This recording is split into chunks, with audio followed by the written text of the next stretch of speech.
Hey guys, what's going on?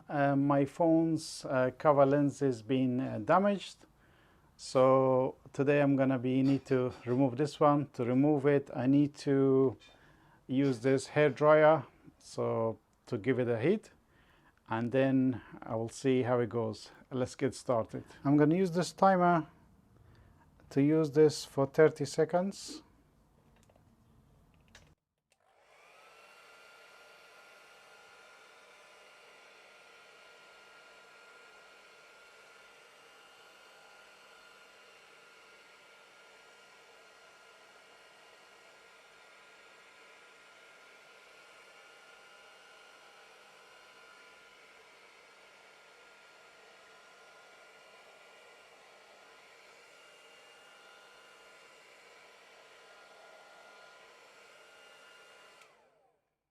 Maybe give it another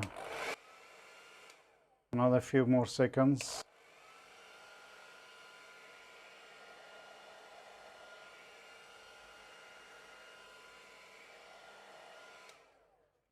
Okay, so it's been 52 to 53 seconds.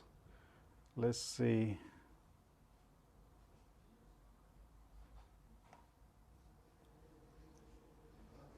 There we go.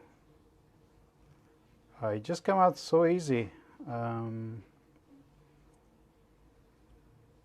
Maybe it's been damaged, but it was so easy. So this was a lot easier than I thought, guys. If your phone doesn't come out right away, give it heat a bit longer so it will come out right off. So there you go, guys. Thank you guys for watching. I hope this video helped you. Write your comments down below. Thanks for watching. Subscribe to my channel. Thanks, guys. See you on the next one. Bye bye.